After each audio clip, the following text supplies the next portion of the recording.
بسم اللہ الرحمن الرحیم۔ معزز خواتین حضرات، السلام علیکم ورحمۃ اللہ وبرکاتہ۔ قربانی کی اللہ تعالیٰ کے ہاں کیا حیثیت ہے، یہ ہے ہمارے آج کے قرآن مجید کے سبق کا موضوع۔ معمول کے مطابق سب سے پہلے آیت مبارکہ کی تلاوت اللہ ملک العلام رب الجلال والاکرام ارشاد فرماتے ہیں: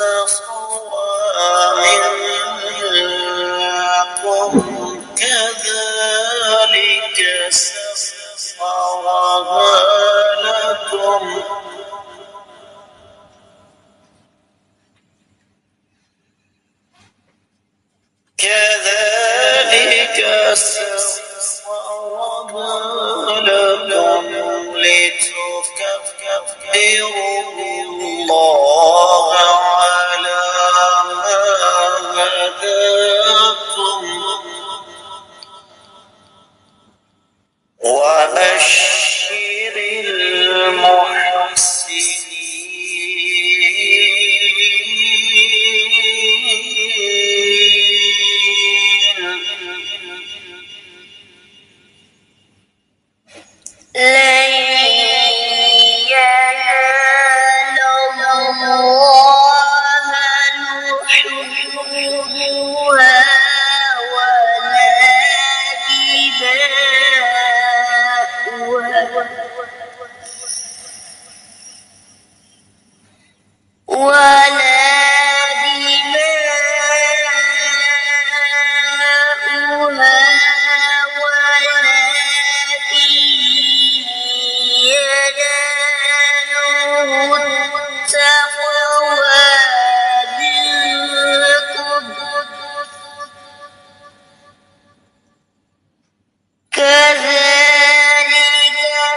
معزز خواتین و حضرات، اللہ ملک العلام رب الجلال والاکرام کی پاکیزہ کتاب قرآن مجید 17واں پارہ سورۃ الحج آیت ہے 37۔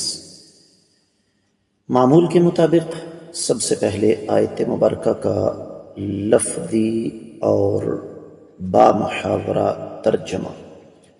رب کائنات ارشاد فرماتے ہیں: لن ینال اللہ، ہرگز نہیں پہنچتا اللہ تعالیٰ کو، لحومہا، ان قربانیوں کا گوشت، بلکہ ان قربانیوں کے گوشت، ولا دماؤہا، اور نہ ہی ان کے خون، ولیکن، اور لیکن، ینالہ، اللہ تعالیٰ کو تو پہنچتے ہیں، التقوی، پرہیزگاری، منکم، تم میں سے، کذالک، اسی طریقے سے، سخرہا، اللہ نے ان جانوروں کو مطیع کر دیا ہے، لکم، تمہارے لیے، لتکبروا اللہ، تاکہ تم اللہ تعالیٰ کی عظمت کا اعتراف کرو، علی ما ہداکم، اس وجہ سے کہ جو رب کائنات نے تمہیں ہدایت عطا فرمائی، وبشر، اور خوشخبری ہے، المحسنین، احسان کرنے والوں کے لیے۔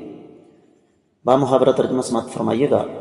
اللہ تعالیٰ کو ان قربانیوں کے گوشت نہیں پہنچتے، نہ ہی خون پہنچتے ہیں، بلکہ اس سے تو تمہارے دل کی پرہیزگاری پہنچتی ہے۔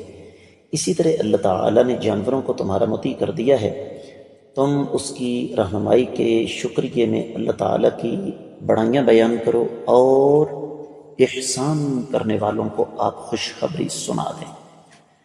معزز خواتین و حضرات، امام ابن کثیر رحمۃ اللہ علیہ نے اس آیت مبارکہ کی تفسیر بیان کرتے ہوئے ایک خاص بات سے آغاز فرمایا، اور وہ خاص بات کیا ہے کہ ہوتا یوں تھا کہ زمانہ جاہلیت میں اہل مکہ کیا کرتے تھے، وہی کام جو آج ہندو کر رہا ہے کہ اپنے بتوں کے پاس جا کر جانور ذبح کرتے اور ان جانوروں کے خون کے چھینٹے ان بتوں کے اوپر مارتے تھے۔ بڑی قیمتی بات کرنے والا ہوں۔ تو رب کائنات نے ابتدا میں ہی اس بات کا تذکرہ فرما دیا کہ اللہ مالک العلم رب الجلال والاکرام کو تمہارے خون اور گوشت نہیں پہنچتے، بلکہ اصل مقصد کچھ اور ہے۔ اور وہ مقصد کیا ہے کہ رب کائنات سے ڈرتے ہوئے اللہ تعالیٰ کا تقوی اختیار کرتے ہوئے قربانی کی جائے، اللہ تعالیٰ کو رازق مانا جائے، ورنہ ان قربانی کے گوشت یا خون سے اللہ تعالیٰ کو کوئی فائدہ نہیں پہنچتا۔ پھر اس مناسبت سے امام ابن کثیر رحمۃ اللہ علیہ ایک حدیث لے کر آئے ہیں جو کہ صحیح مسلم میں ہے، 2564ویں۔ کائنات کے امام صلی اللہ علیہ وآلہ وسلم نے ارشاد فرمایا، اللہ مالک العلم رب الجلال والاکرام تمہاری شکلوں کو یا تمہارے اعمال کو نہیں دیکھتے، بلکہ اللہ تعالیٰ کی نظر تو تمہارے دلوں پر ہے کہ کس جذبے کے ساتھ تم اللہ تعالیٰ کے ہاں عبادت کرتے ہو۔ اس کی تفصیل انشاءاللہ اللہ کے فضل و کرم سے میں اپنے وقت پر بیان کروں گا۔ اور پھر اسی مناسبت سے ایک اور روایت ابن کثیر رحمۃ اللہ علیہ لے کر آئے، لیکن سند کے اعتبار سے بہت ضعیف ہے، کہ صدقہ و خیرات سائل کے ہاتھ میں جانے سے پہلے اللہ کے ہاتھ میں جاتا ہے، قربانی کے جانور کا خون زمین پر ٹپکنے سے پہلے اللہ کے ہاں پہنچ جاتا ہے۔ یہ روایت سنن ترمذی میں 1493 میں ہے، لیکن یہ روایت سند کے اعتبار سے ضعیف ہے۔ یہی وجہ ہے کہ امام عامر الشعبی رحمہ اللہ سے قربانی کے جانوروں کے چمڑوں کے بارے میں پوچھا گیا تو فرمانے لگے کہ اللہ کو گوشت اور خون نہیں پہنچتا، اگر چاہو تو خود رکھ لو، چاہو تو اللہ کی راہ میں دے دو۔ اس لیے کہ رب کائنات نے یہ جانور ہمارے قبضے میں دیے ہیں، تم اللہ کے دین، اللہ کی شریعت کی راہ پا کر اللہ کی مرضی کے کام کرو، اور جن کاموں سے اللہ نے منع کیا ان سے رک جاؤ، اور اللہ تعالیٰ کی عظمت بیان کرو۔ اور ساتھ محسنین کا تذکرہ فرمایا، جن کے بارے میں ابن کثیر رحمۃ اللہ علیہ فرماتے ہیں کہ یہ جو نیکوکار لوگ ہیں ان سے مراد دراصل اللہ تعالیٰ کی حدود کی پابندی کرنے والے، شریعت پر عمل کرنے والے، انبیاء کی صداقت کو تسلیم کرنے والے، یہ لوگ دراصل مبارکباد اور داد و تحسین کے مستحق ہیں۔ یہاں پر پھر امام ابن کثیر رحمۃ اللہ علیہ نے تفصیل میں جاتے ہوئے ایک مسئلے کی طرف اشارہ کیا ہے، اور وہ مسئلہ کیا ہے کہ قربانی کون کرے گا۔ امام ابو حنیفہ کے نزدیک جس شخص کے پاس زکوٰۃ کے نصاب جتنا مال ہو اس پر قربانی واجب ہے، اور ساتھ یہ بھی شرط لگا دی کہ وہ شخص اپنے گھر میں مقیم ہو۔ دوسری طرف سنن ابن ماجہ میں حدیث مبارکہ ہے 3123 میں، نبی کریم صلی اللہ علیہ وسلم نے ارشاد فرمایا، جو شخص استطاعت کے باوجود قربانی نہیں کرتا وہ ہماری عیدگاہ کے قریب بھی نہ آئے۔ بعض اہل علم نے اس حدیث مبارکہ پر کچھ جرح فرمائی ہے، لیکن یہ روایت حسن درجے کی ہے۔ پھر ایک اور روایت سنن ترمذی میں ہے کہ نبی کریم صلی اللہ علیہ وسلم 10 سال تک قربانی کرتے رہے۔ اس کو شیخ البانی رحمہ اللہ نے ضعیف قرار دیا۔ سنن ترمذی میں 1507ویں حدیث ہے۔ پھر سنن ابن ماجہ کی ایک روایت 1789، اس سے استدلال کرتے ہوئے بعض اہل علم کا یہ موقف ہے، امام ابن کثیر رحمۃ اللہ علیہ کے بقول کہ قربانی فرض نہیں بلکہ مستحب ہے، لیکن وہ روایتی ضعیف ہے۔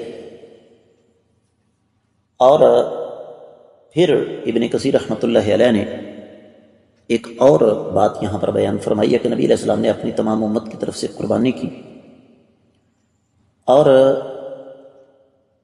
سیدنا ابو شریحہ رحمہ اللہ کا قول نقل فرمایا ابن کثیر رحمۃ اللہ علیہ نے کہ میں سیدنا ابو بکر سیدنا عمر رضی اللہ تعالیٰ عنہما کے پڑوس میں رہتا تھا، اور یہ دونوں بزرگ اس وجہ سے قربانی نہیں کرتے تھے کہ لوگ ان کی اقتداء کریں گے۔ بعد نے کہا کہ اس قربانی سنت کفایہ ہے، جبکہ محلے میں سے یا گلی میں سے یا گھر میں سے کسی ایک نے کر لی تو سب کی طرف سے ہو گئی، لیکن یہ بات درست نہیں۔ معزز وطن حضرات، امام ابن کثیر رحمۃ اللہ علیہ نے اسی مناسبت سے ایک اور حدیث نقل فرمائی، اور وہ حدیث کیا ہے کہ کائنات کے امام صلی اللہ علیہ وسلم نے میدان عرفات میں یہ بات بیان فرما دی کہ صاحب استطاعت کو قربانی کرنی چاہیے۔ تو اس کو اگر ہم اس حدیث کے ساتھ جوڑ دیں جو میں پہلے آپ کی خدمت میں عرض کر چکا ہوں، تو ہمیں یہ بات واضح طور پر سمجھ آ جاتی ہے کہ قربانی کا حکم بظاہر فرد کے قریب تر ہے، یا فرد ہے یا فرد کے قریب تر ہے۔ اور پھر امام ابن کثیر رحمۃ اللہ علیہ وسلم ترمذی کی ایک حدیث لے کر 1505 کہ نبی کریم صلی اللہ علیہ وسلم کی موجودگی میں سیدنا ابو ایوب انصاری رضی اللہ تعالیٰ عنہ اپنے پورے گھر کی طرف سے ایک بکری اللہ کی راہ میں ذبح کرتے تھے، خود بھی کھاتے، اوروں کو بھی کھلاتے۔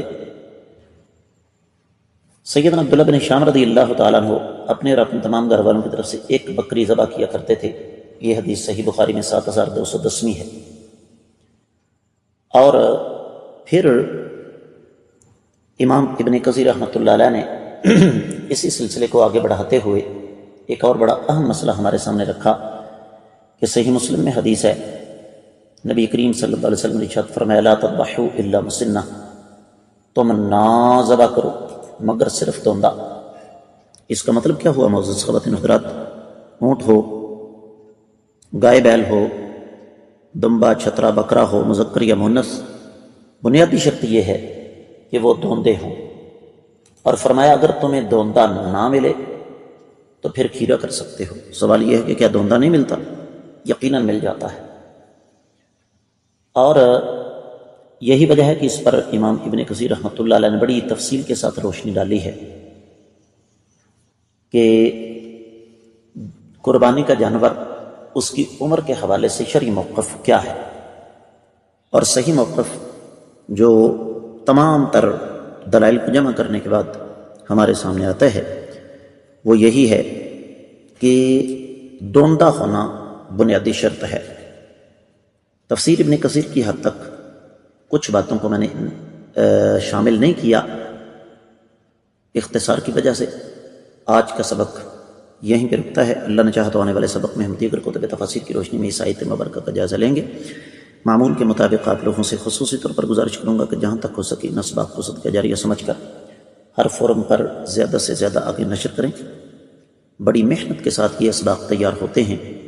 پہلے ان اسباق کے بارے میں وسیع مطالعہ کیا جاتا ہے، پھر ان اسباق کو ویڈیو کی شکل میں تیار کر کے آپ کی خدمت میں پیش کیا جاتا ہے۔ یہ محنت ہم کس لیے کرتے ہیں کہ اللہ تعالیٰ کے دین کی روشنی زیادہ سے زیادہ لوگوں تک پہنچے۔ لہذا ویڈیو کو لائک کریں، شیئر کریں، چینل کو سبسکرائب کریں، ساتھ لگے گھنٹی کے بٹن کو ضرور دبائیں تاکہ تازہ ترین اسباق آپ کو بر وقت ملتے رہیں۔ کامنٹ سیکشن میں آپ کی طرف سے آنے والے محبت بھرے پیغامات ہمارے لیے حوصلہ افزائی کا باعث ہیں۔ میں آپ کی طرف سے رابطے کا منتظر ہوں۔ آج کے سبق سے اجازت دیجیے۔ السلام علیکم ورحمۃ اللہ وبرکاتہ۔